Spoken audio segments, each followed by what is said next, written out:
사랑하는 생명사랑교회 여러분, 전국의 성도 여러분, 2021년 7월 새 아침이 밝았습니다. 우리 함께 음악에 맞추어 조용히 묵상으로 기도하심으로써 7월 월삭 기도회 시작하겠습니다.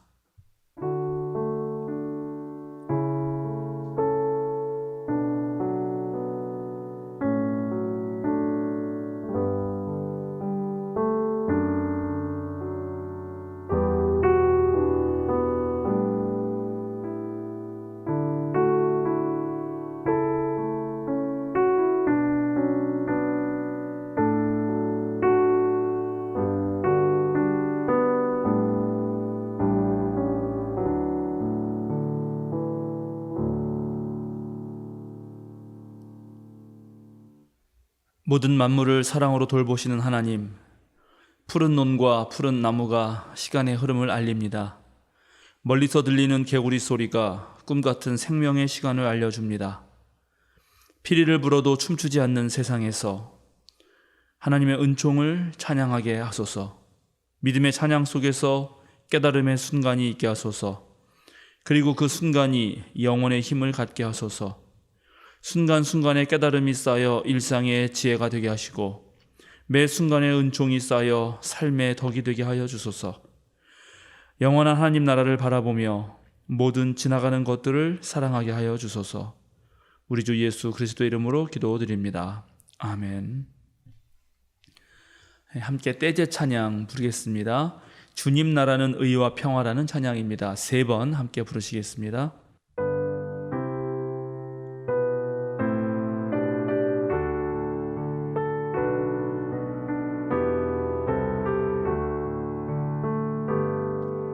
주님 나라는 의와 평화 성령 안에 있는 기쁨 주님 열어주소서 그 문 우리 안에 주님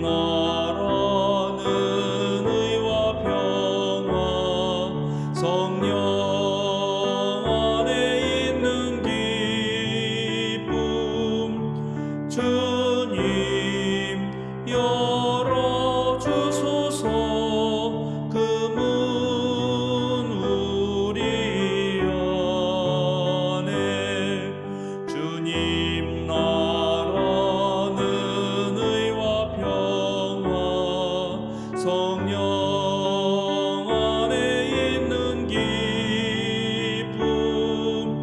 주님 열어주소서 그 문 우리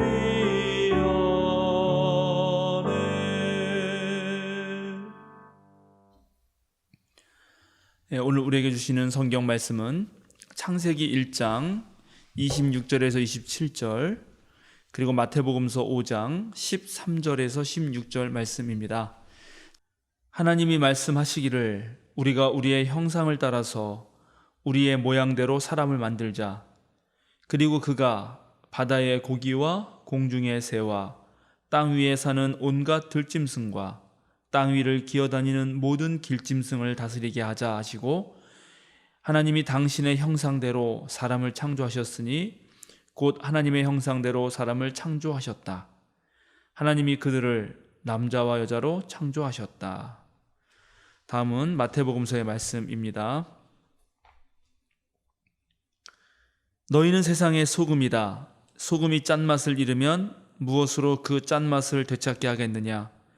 짠맛을 잃은 소금은 아무데도 쓸데가 없으므로 바깥에 내버려서 사람들이 짓밟을 뿐이다. 너희는 세상의 빛이다. 산 위에 세운 마을은 숨길 수 없다. 또 사람이 등불을 켜서 말 아래에다 내려놓지 아니하고 등경 위에다 놓아둔다. 그래야 등불이 집안에 있는 모든 사람에게 환히 비친다. 이와 같이 너희 빛을 사람에게 비추어서 그들이 너희의 착한 행실을 보고 하늘에 계신 너희 아버지께 영광을 돌리게 하여라. 아멘. 오늘 우리에게 주신 본문의 말씀을 가지고 또 하나님의 형상으로 세상의 소금과 빛 되어라는 제목으로 하나님의 뜻을 함께 생각해 보겠습니다. 벌써 7월이 되었습니다. 한 해의 반이 지나갔습니다. 우리가 매년 연초가 되면 올해는 이런 것들을 해보겠다라고 계획들을 세우곤 하는데 벌써 한 해의 반이 지나갔으니 지금쯤 중간 점검을 해도 좋을 것 같습니다.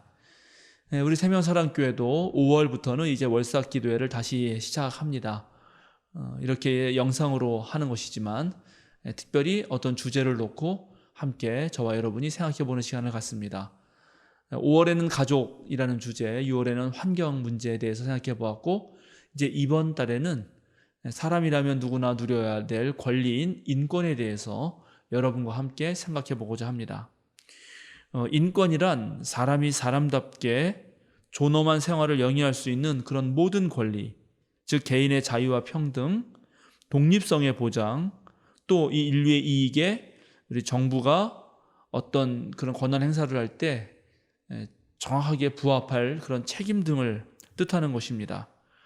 그리고 이 인권이라고 하는 것은 지구상의 모든 인류에게 구분 없이 적용됩니다.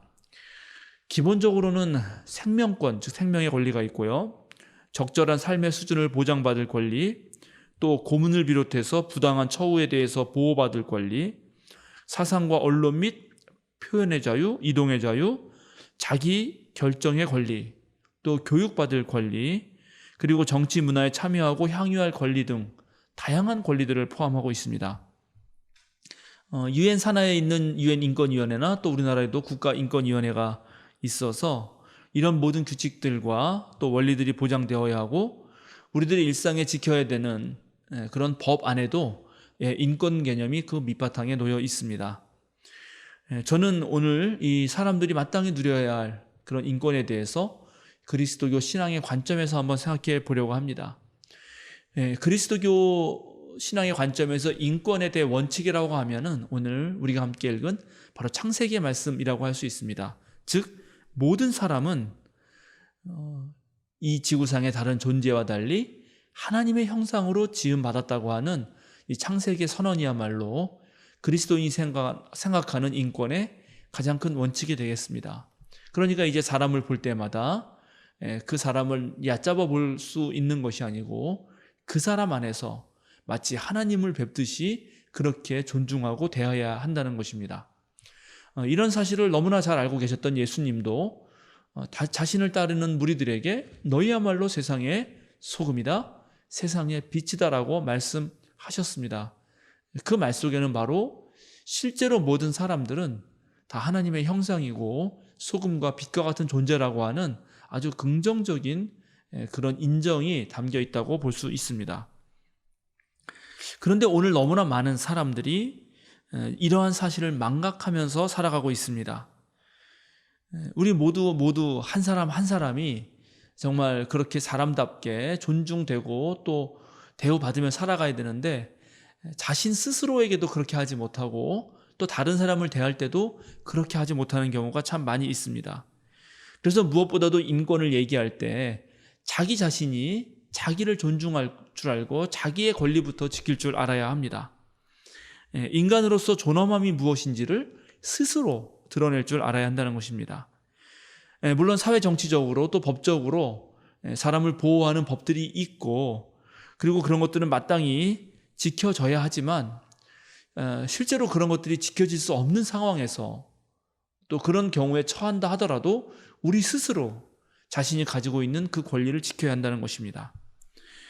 오늘 저는 마태복음서를 통해서 또 이 특별히 마태복음서를 만들어낸 그리스도인들이 가지고 있었던 그 인간 존엄성에 대한 생각과 자신의 권리를 어떻게 지켜나갔는지를 함께 풀어보고자 합니다. 오늘 예수님은 자신을 따르는 무리들을 향해서 너희는 세상의 소금이다, 또 세상의 빛이다, 그렇게 선언하십니다. 이 한마디 선언은 유대 로마 전쟁이라고 하는 매우 끔찍한 그런 학살의 현장을 경험한 사람들이 이제 새롭게 공동체를 꾸려가면서 스스로 자신들을 위해서 아주 마음속 깊이 간직했던 한마디라고 할 수 있습니다. 즉 예수님께서 무리들에게 그렇게 하신 말씀을 마태 공동체의 교인들은 스스로 우리들이야말로 세상의 소금이고 우리들이야말로 세상의 빛이라고 그렇게 여기게 만들었기 때문입니다. 그런데 이 한마디 말을 이해하기 위해서 우리는 1세기의 역사를 좀 알아야 합니다. 특별히 복음서를 기록한 이들의 그 머릿속에 아주 고스란히 기억되고 있는 66년부터 72년까지 벌어진 유대 로마 전쟁을 우리는 알아야 합니다. 그 전쟁은 실로 참혹했습니다. 70년에는 로마군에 의해서 거룩한 하나님의 도성 예루살렘이 완전히 파괴되었습니다. 역사가 타키투스는 예루살렘 공반전에서 약 60만이 죽었다고 그렇게 보도하고, 요세푸스는 더 많은 사람 110만이 죽었다고 그렇게 보도합니다. 로마군은 그 매우 높은 지역에 있었던 예루살렘 성전을 공격하기 위해서 그 주변에 아주 반영구적인 진지를 구축하고 그 성 높이만큼 약간 산처럼 쌓아가지고 그 성전에서 빠져나오는 사람들을 전부 다 잡아서 십자가에 매달았습니다. 전쟁이 마무리될 때쯤 바로 예루살렘 주변에는 약 10,000개의 십자가가 세워졌다고 역사가들은 말하고 있습니다. 또 예루살렘 성 안에서는 아주 과격한 유대인들이 결사항전의 의지를 높이기 위해서 모든 식량을 쌓아놓고 불을 질러버렸습니다. 그런 일 때문에 예루살렘 거주민들과 군인들이 모두 굶어 죽는 일들이 발생했습니다. 성전을 약탈한 로마군은 도망가는 유대인들을 진압하기 위해서 정규군만 약 6만 명의 대군을 투입했을 뿐만 아니라 진압작전을 펴면서 수많은 유대 청년들을 징발해가지고 자기 로마군에 편입해서 같은 유대인들을 죽이도록 만들었습니다. 그러니까 이렇게 서로 원하지 않는 또 동족 상잔의 비극이 생긴 것이고, 전쟁이 끝나고 많은 유대인들이 고향에 돌아갔겠지만 그들은 그때의 그런 충격으로 인해서 계속 트라우마와 스트레스에 시달려야 했습니다. 인간의 존엄성과 또 인권이라는 것이 아주 너무 쉽게 무너지는 것, 파괴되는 것이 바로 전쟁인데, 바로 66년부터 72년 동안 유대와 로마 군인들은 이런 전쟁을 했던 것입니다. 이제 대로마 항전에 실패하고 잿더미가 된 이 유대 사회를 복구하기 위해서 바리새파 계열의 랍비 요하난 벤 자카이가 저 알렉산드리아, 즉 이집트 그 북쪽에 있는 위쪽에 그 얌리아라고 하는 곳에 율법 학교를 세우고 유대인의 단결을 외치면서 새롭게 유대인들을 이제 끌어모읍니다. 그는 원래 온건한 사람으로 전쟁에 반대했던 인물이었는데, 그 다음으로 일의 수장이 되었던 가말리엘 2세라는 사람은 전쟁에도 가담했던 아주 행동파 바리사이 랍비 출신이었습니다. 그리고 매우 공격적인 인물이었고, 그래서 율법도 매우 엄격하게 규정했습니다. 모든 유대 공동체의 표준을 세우고 이 가르침과 실천에 순응하지 않는 모든 집단들을 구별해서 추방하고 심지어 잡아다가 매질까지 했습니다. 그리고 이때 18개의 기도문이 만들어지는데, 이 기도문의 12조에는 예수님을 따르는 회당 내 사람들, 즉 나사렛 도당이라고 불리던 사람들에 대한 저주가 실리게 됩니다. 랍비적 바리새파의 숙청 작업에 표적이 된 사람들이 시리아 팔레스타인 지방에 살고 있던 바로 유대 그리스도교 공동체이었습니다. 바로 마태복음서를 기록한 사람들이 이렇게 핍박을 받던 사람들이었습니다. 그런데 이 마태 교회의 교인들은 로마의 박해, 그리고 유대인들의 그런 핍박에도 불구하고 예수님을 따르는 삶을 포기하지 않았습니다. 왜냐하면 이들은 예수님의 모습에서 그동안 자신들이 겪어왔던 그런 지도자와는 전혀 다른 모습을 볼 수 있었기 때문입니다. 그는 애굽 왕이 히브리 어린이들을 죽이듯이 로마의 주구가 되어서 자기 백성을 학살하는 헤롯과는 전혀 다른 지도자였습니다. 바로 나사렛 예수는 백성들의 멍에를 함께 메어주고, 그래서 백성들의 짐을 가볍게 해줄 뿐만 아니라 백성들의 마음을 편하게 해주는 그런 왕이었습니다. 예수님은 다투지도 않고 큰 소리를 내지도 않고 상한 갈대도 꺾지 않고 꺼져가는 등불도 끄지 않습니다. 예수님은 제국주의적 민족주의에 매몰되지도 않고 주류 권력에 편입할 수 없었던 그 이방인 갈릴리, 낯선 그늘지 땅, 죽음의 그늘지 땅 갈릴리로부터 하나님 나라 운동을 시작합니다. 그 덕분에 어둠 속에 있는 백성이 큰 빛을 보게 되었고 죽음의 그늘질 땅에 사는 사람들에게 빛이 비쳤고 또 이방인들조차도 예수님의 이름에 희망을 걸었습니다. 당대의 모든 왕들은 군마를 타고 성에 들어오지만 예수님 메시아 예수는 나귀와 나귀 새끼를 타고 겸손하게 들어옵니다. 그래서 그는 하나님의 마음에 꼭 드는 그런 사람이었습니다. 하나님이 보내신 왕은 전쟁으로 땅을 빼앗는 사람이 아닙니다. 그는 이렇게 말합니다. 온유한 사람이 땅을 차지할 것이다. 전쟁을 일으키는 로마의 군주들이 하나님 아들이 아니라 바로 평화를 위하여 일하는 사람들이 하나님의 자녀들이다라고 그렇게 말하던 왕이었습니다. 그런데 이런 예수님을 따랐기 때문에 로마의 핍박을 받은 것은 물론 같은 유대인 동족에게 끌려가 어떤 이는 매도맞고 어떤 이는 자기 집안 재산을 빼앗겨야 했습니다. 한 마을에 같이 살던 유대 공동체로부터 추방을 당하기도 했습니다. 어떤 사람은 고문을 견디다 못해 밀고도 해야 했습니다. 때로 밀고 하고 나서도 또 추방당해야 했습니다. 이들은 서로 배신감에 분노하였고 또 배신했던 자신 저주하면서 죄책감에 휩싸여서 살아야 했습니다. 정말 온 동족을 학살의 도가니로 몰아넣었던 로마의 거대한 폭력, 또한 같은 동족에게도 받아들여지지 못하고 오히려 핍박을 받은 마태 공동체는 무엇보다도 안팎으로 가득한 이 전쟁의 흔적들과 폭력의 잔재를 없애야 했습니다. 원수를 향해 끓어오르는 그 분노를 삭힐 수가 없었던 공동체. 그러나 복수할 대상은 너무나도 강했기 때문에 복수는 꿈조차 꿀 수 없던 공동체가 바로 마태 공동체였습니다.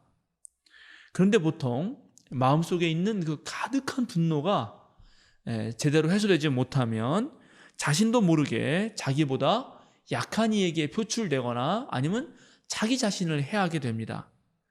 예를 들면 직장이나 사회에서 상처받은 그런 가부장이 집에 와서 아내나 또는 아이에게 폭력을 그런 행하는 일들이 있듯이, 그리고 또 그렇게 가정에서 부모로부터 매를 맞은 아이들이 학교에 가서는 자기보다 더 약한 아이를 괴롭히고 왕따를 시키는 일이 있듯이 말입니다. 그런데 마태 공동체는 이 로마가 제공한 폭력의 먹이사슬 가운데서도 그 먹이사슬의 맨 마지막에 바로 자신이 따르던 예수님이 계셨고 예수님이 희생양이 되어서 십자가에 돌아가신 것을 잘 기억했습니다. 그래서 바로 우리들이 이 폭력의 먹이사슬을 끊어야 된다고 생각했습니다. 그렇지 않으면 예수님이 십자가에 돌아가는 그런 일들이 계속 반복될 수 있기 때문입니다. 그래서 그들은 마음을 먹습니다. 이제 폭력을 넘어서는 엄청난 윤리적인 힘을 발휘하자. 그 윤리적 힘을 나의 자신의 정체성으로 삼고 아주 견고한 자아 구축을 시도합니다. 그들은 말합니다. 그들은 기억합니다.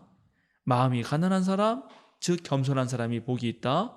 하늘나라가 그들의 것이다. 자기 형제나 자매에게 성내는 사람은 누구나 심판받는다. 자기 형제나 자매에게 얼간이라고 말하는 사람은 누구나 공의회에 불려갈 것이요. 또 바보라고 말하는 사람은 지옥불에 던져질 것이다.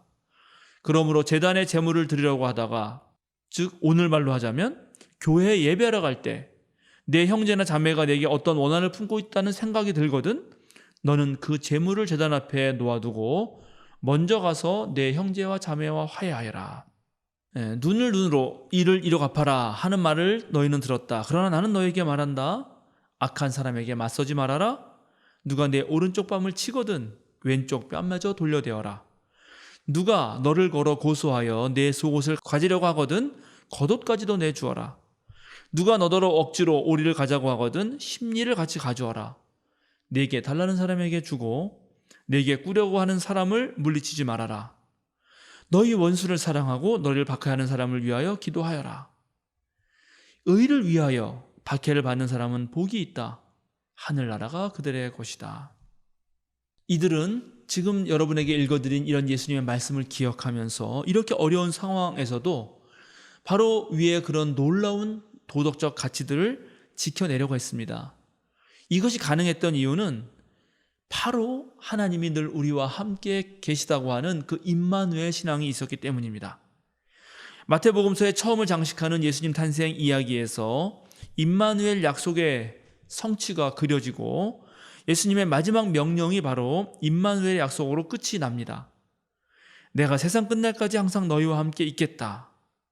마태 공동체는 예언자 미가가 외친 대로 오로지 공의를 실천하고 겸손히 하나님과 함께 살아가겠다고 그렇게 매 순간순간 다짐했습니다. 마태복음 25장을 보면 세상 끝날 마지막 심판의 자리에 왕으로 오시는 예수님의 모습이 나옵니다. 예수님은 이렇게 말씀하십니다. 내가 진정으로 너희에게 말한다. 너희가 여기 내 형제자매 가운데 지극히 보잘것없는 사람 하나에게 한 것이 곧 내게 한 것이다. 내가 진정으로 너희에게 말한다. 여기 이 사람들 가운데 지극히 보잘것없는 사람 하나에게 하지 않은 것이 곧 내게 하지 않은 것이다. 마태교회 사람들은 이 세상에서 가장 보잘것없는 사람들에게서 하나님의 현현을 발견합니다. 그리고 그들을 품어내는 그런 공동체가 되려고 합니다. 보통 보잘것없는 사람들은 약육 강식의 세계에서 정말 굶주리게 되고 잡아먹히게 되는데, 정말 보잘것없는 사람들은 강한 자만이, 또 원래 가진 것이 많았던 사람들만이 살아남는 세상에서 헐벗고 병들이게 되는데, 정말 보잘것없는 사람들은 이 승자 독식의 세상에서 무시당하고 정착하지 못하고 떠돌이가 되고 길바닥에 내몰리게 되는데, 바로 이런 사람들을 이 마태 공동체가 품어 안으려고 했던 것입니다.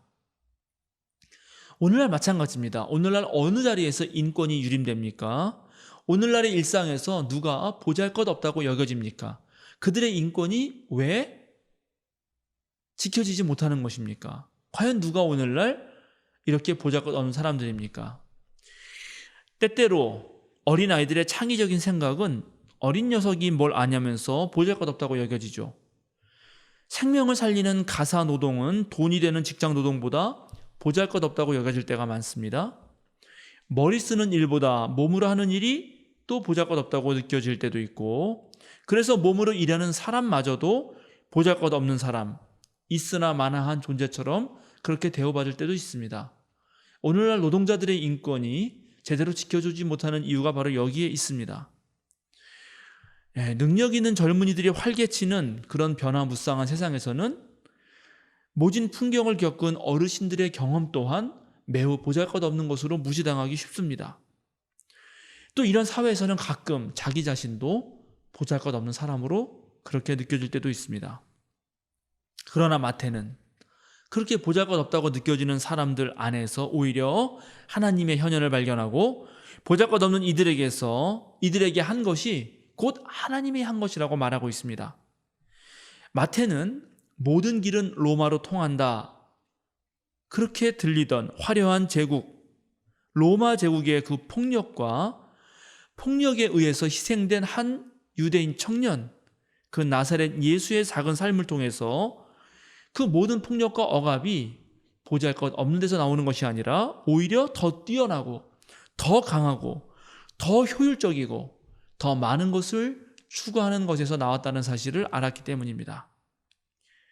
물론 한 마리의 미꾸라지가 온 물을 흐려놓는 것도 바람직하지는 않지만 99마리의 양을 위해서 한 마리의 양을 포기하는 것조차 옳은 일이 아니다, 공동체가 할 일은 아니다라고 생각합니다.